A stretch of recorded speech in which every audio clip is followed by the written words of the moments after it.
სიტყვის თავისუფლების ისტორიული ასპექტები. თუ ისტორიას გადავხედავთ, დავინახავთ, რომ მედიის არც ერთ სფეროს საკითხი არ გამოუწევია. სიტყვის თავისუფლების ისტორიული ასპექტები. თუ ისტორიას გადავხედავთ, დავინახავთ, რომ მედიის სფეროს არც ერთ საკითხს არ გამოუწევია ისეთი ინტერესი და პოლემიკა, აჟიოტაჟი, როგორც სიტყვის თავისუფლების პრობლემას. ხანგრძლივი დისკუსიისა და კამათის შედეგად ჩამოყალიბდა ორი მიმართულება: ჰუმანიტარულ-დემოკრატიული და მონოიდეოლოგიური მარქსისტული. ჰუმანიტარულ-დემოკრატიულ მიმართულებას საფუძველი განმანათლებლობის ეპოქაში ჩაეყარა. მისი წარმომადგენლები ჟურნალისტიკაში საერო და საეკლესიო ჩარევას ეწინააღმდეგებოდნენ. ისინი პრესას საზოგადოების მიერ თავის შეცნობის საშუალებად განიხილავდნენ და ასევე აღნიშნავდნენ, რომ პრესის თავისუფლება არ შეიძლება იყოს უსაზღვრო, რადგან მას უდიდესი პასუხისმგებლობა აკისრია საზოგადოების წინაშე. ეს მიმართულება შეიქმნა განმანათლებელთა და მწერალ ჰუმანისტთა შარლ ლუი მონტესკიეს, ვოლტერის, დენი დიდროს და სხვათა იდეების გავლენით, რომლებმაც სულიერად მოამზადეს ფრანგი რევოლუციონერები. მონოიდეოლოგიური მარქსისტული თეორია მე-19 საუკუნეში წარმოიშვა. ამ თეორიის თანახმად პრესა ყოველთვის გაბატონებული კლასის ინტერესებს გამოხატავდა. მოგვიანებით ამ თეორიულ მოსაზრებებზე დაყრდნობით შეიქმნა პრესის კომუნისტური თეორია. ძველი რეჟიმის ბატონობის პირობებში საზოგადოებას არ ჰქონდა თავისუფლებისა და სხვისი თავისუფალი აზრის პატივისცემა. რევოლუციონერებს სურდათ სასულიერო ფენისთვის პრესისა და პროპაგანდის თავისუფლება აეკრძალათ. გახშირდა საეკლესიო გაზეთებისა და ბროშურების განადგურების ფაქტები. საფრანგეთის დიდი რევოლუციის გაქარწყლება შეუძლებელი აღმოჩნდა და ამის შედეგად კომისიის წევრებმა მიიღეს მნიშვნელოვანი საპროგრამო დოკუმენტი ადამიანისა და მოქალაქის უფლებათა დეკლარაცია, რომელიც 1799 წლის 26 აგვისტოს გამოქვეყნდა და მას საფუძვლად დაედო ფილოსოფოს განმანათლებელთა შეხედულებები ადამიანის სიტყვის უფლებებზე. პრესა როგორც ბრძოლის იარაღი ამა თუ იმ ფენის ინტერესთა გამოხატვის საშუალება იყო. დღევანდელი გაგებით კი სიტყვის თავისუფლება აზრთა სხვადასხვაობას და განსხვავებული აზრის პატივისცემას ნიშნავს. სიტყვის თავისუფლება არის ღმერთის მიერ ბოძებული ბუნებრივი უფლება. ის არ უნდა დაარღვიოს მიწიარმა ძალაუფლებამ, რომელიც მხოლოდ საკუთარ ინტერესებს სრუნავს. თომას ჯეფერსონის სიტყვებია, რომელმაც სიტყვის თავისუფლების ბრძოლა სიტყვის თავისუფლებისთვის ერთ-ერთ სასამართლოს წინაშე წარსდგა ეს სიტყვები. წარსდგა ამ სიტყვებით. ამერიკის შეერთებულ შტატებში სიტყვის თავისუფლების სამართლებრივ გარანტიას კონსტიტუციის პირველი შესწორება იძლევა. კონგრესს ეკრძალება მიიღოს კანონი, რომელიც შეზღუდავს სიტყვის ან პრესის თავისუფლებას და აწესებს რელიგიას. სიტყვის თავისუფლების ბრძოლა ამერიკის შეერთებულ შტატებში უფრო უმტკივნეულად მიმდინარეობდა ვიდრე ევროპაში და ეს ობიექტური ფაქტორებით იყო განპირობებული. ცენზურა. მე-16 საუკუნის დასაწყისიდან დიდი ბრიტანეთის ხელისუფლებამ პრესაზე მკაცრი კონტროლი დააწესა. ყველაფერი პრესის მაკონტროლებელი ორგანოს ვარსკვლავთა პალატის სასამართლოს ხელში იყო, რომელიც 1651 წელს გაუქმდა, მაგრამ პრესაზე ზეწოლა მაინც გრძელდებოდა.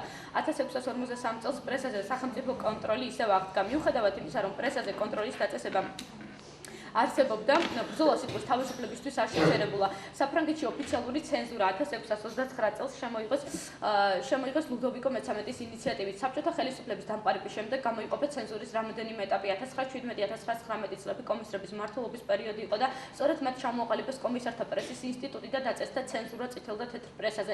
1919-1922 წლებში ცენზურის ცენტრი იყო სახელმწიფო გამომცემლობა გოსისდატი.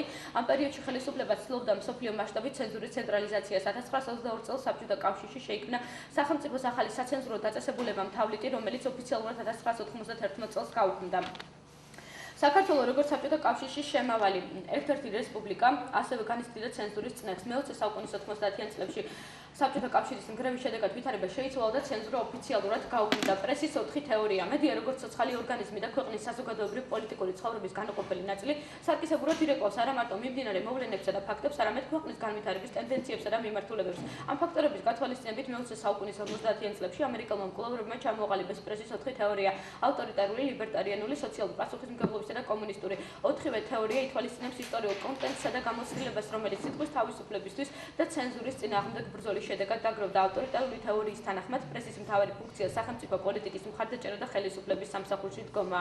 ლიბერტარიანული თეორია კი პრესას ხელისუფლების კონტროლისა და მოსაზრების თავისუფლად გამოხატვის საშუალებად განიხილავს. უფრო მოგვიანებით შექმნილი სოციალური პასუხისმგებლობის თეორია პრესის მთავარ ფუნქციად საზოგადოების ინტერესების დაკმაყოფილებას მიიჩნევს. რაც შეეხება კომუნისტურ თეორიას, მისი ძირითადი დებულებები პოსტსაბჭოთა სივრცის ქვეყნებისთვის კარგად ნაცნობი უნდა იყოს. საბჭოთა კავშირში სიტყვის თავისუფლება არ არსებობდა.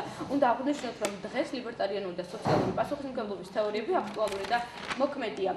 სიტყვის თავისუფლების ფილოსოფიური ასპექტები. პრესის თავისუფლების პირველი თეორია არის რელიგიური თეორია, რომელიც სახელმწიფო ცენზურას განიხილავს როგორც ერთ-ერთ ბერკეტს ადამიანისთვის ღვთისგან ნაბაძობი უფლების შესაზღუდად. მისი ძირითადი დებულებები პრესის თავისუფლების მხარდასაჭერად ყველაზე დამაჯერებლად ახსნილია ჯონ მილტონის წიგნში პრესის თავისუფლება.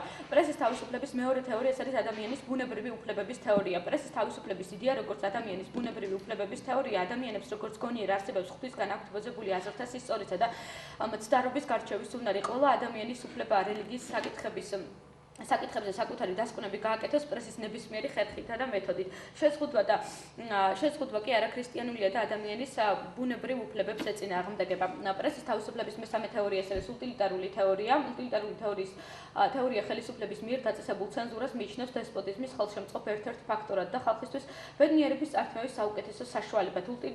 უტილიტარული თეორია გულისხმობს, რომ თავისუფალი პრესა, როგორც მმართველი კლასის ქმედებათა კონტროლის საუკეთესო საშუალება აუცილებლად უნდა ეწინააღმდეგებოდეს დესპოტურ ხელისუფლებას.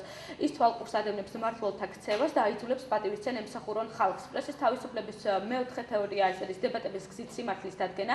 ეს თეორია გულისხმობს მოქალაქეთა შორის გამართული საჯარო და შეუწყუდავი დებატების გზით სიმართლის დადგენა შესაძლებელია მხოლოდ ურთიერთსაწინააღმდეგო აზრთა დაპირისპირებით. გაცნობიერებული აუცილებლობა როგორც ფილოსოფიური კატეგორია. პრესის თავისუფლების ფილოსოფიური თეორიების ჩამოყალიბებამდე ძალიან საინტერესო ნაშრომები შეიქმნა ზოგადად თავისუფლების შესახებ.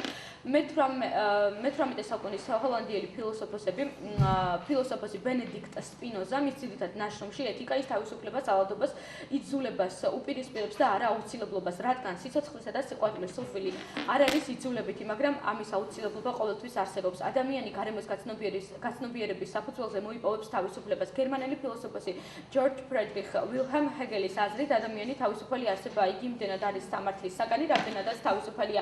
მისი განმარტებით სამართალი არის ადამიანების დამოკიდებულება ერთმანეთის მიმართ. სამართლის წინააღმდეგ მიმართული საქციელი ხელყოფს პიროვნების თავისუფლებას, ხოლო თავისუფლების ხელყოფა ხდება მაშინ, როდესაც ერთი ადამიანი საერთოდ უარყოფს მეორის უფლებებს.